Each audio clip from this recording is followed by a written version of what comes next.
approach the car traffic now north-east, heading south-west when you get into F125 Land. Our job is to protect the people flying. It's a lot of responsibility. You've got people's lives in your hands. You're sort of the final point of failure to ensure safety in the air. This is the nerve centre of RAF Shawbury, where air traffic controllers act as the eyes of the sky, keeping pilots safe and operational. You have to have a good degree of awareness, not just for what's going on directly in front of you, but for around. We call it having a third ear. RAF Shawbury holds one of the RAF's busiest towers, with up to 20 helicopters conducting up to 3 sorties each per day. They're also monitoring a radius of 40 miles of airspace. One controller could be communicating with up to 5 aircraft at one time, which includes civilian aircraft. Just under 60 miles north is Manchester Airport, that has an average of 315 flights a day. And 60 miles in the other direction, you have Birmingham's 250 civilian flights, as well as smaller airports operating nearby, meaning the airspace at Shawbury is often busy. It's an incredibly demanding role, rightly so, because they are so critical to air safety. And they have to be quick to react, as they're the first responders if the worst should happen. State 1, State 1, State 1, Juno, Bravo, Golf 83, POV, aircraft and fire. It's always thinking of the pilot's perspective, and if this is to go wrong, this is the consequence. It's something that we don't take lightly. We know the seriousness nature of the job. I've seen emergency states, but fortunately never a crash. Yeah, hopefully never will, but we train in them all the time. It's part of our sort of annual validations. We have to see a practice state 1 and all that, so we can, if this scenario did happen, we'd be able to cope with it really. Alpha 44 traffic south-west at 5 miles, tracking... For the last 75 years, they've been teaching generations of air traffic controllers. RAF Shawbury is steeped in history, having served in both World Wars, and because of that, its college has had to adapt to the ever-changing world. Back in the day, it was the old-style radar screen. It probably hadn't moved on since about the 1970s or 1980s. Nowadays, as you'll see, you're looking at TV screens, put simply. So we've got new radars, we've got new technology, we've got new display systems, new information systems that allow the air traffic controllers to do their job more effectively, ultimately to provide a greater level of safety.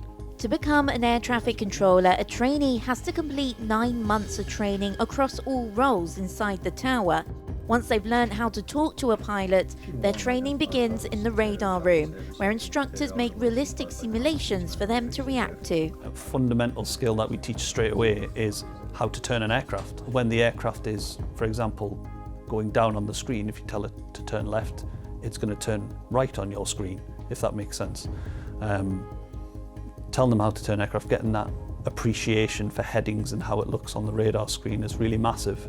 If they don't have that appreciation for what an aircraft on a heading of 250 degrees, for example, looks like, then they're going to be given aircraft wrong instructions. Wrong instructions obviously can lead to issues. Here their role depends on what desk they're on.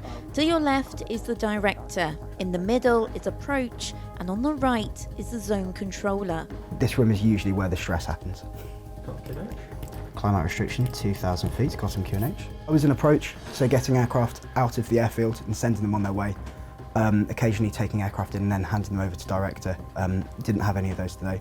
It was more just making sure aircraft are getting up safely and then sending them on to where they need to be. Every control tower is slightly different, but it's generally you will have director approach, and they call it LARS in the real world, but essentially is the zone position. They might call it something different. Director, essentially what it is directs the aircraft into the airfield, so it gets them to roughly about the 10-mile point. The approach controller controls aircraft departing the airfield and going elsewhere and handing it off safely to others. And the zone controller controls aircraft that are transiting past the airfield. Once they've completed radar, it's off to the visual control room, where it really ramps up. Mayday, Charlie 3, mate. Eurofighter, crash, Echo 7, 1 POB, aircraft on fire, I say again. Eurofighter, crash, Echo 7, 1 POB, aircraft on fire. State 1, Eurofighter, crashed, one person on board, that's all copied, thank you. Crash combined fence runway, that's one located.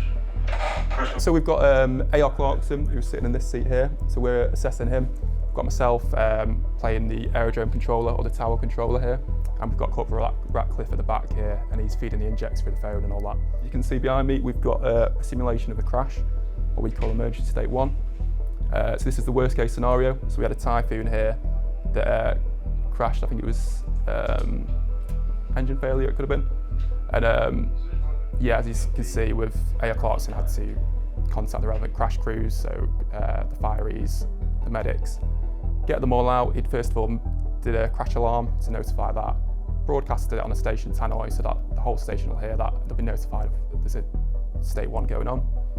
After this, the crash crews will all call up, and it's his job then to get them onto the runway, find the location of where it is on a crash map, and get them to it promptly, really. So it's quite a lot of pressure in quite a short space of time. So you just follow the process, fill in the paperwork you need to fill out, let the people you need to know, let them know, and then yeah, let the other people do their job and hope it all goes well.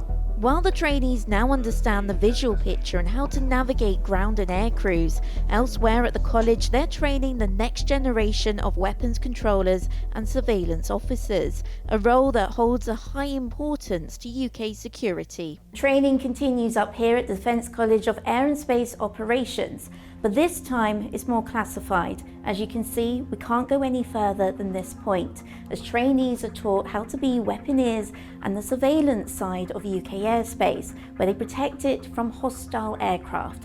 But first they have to learn the fundamentals, which is over here.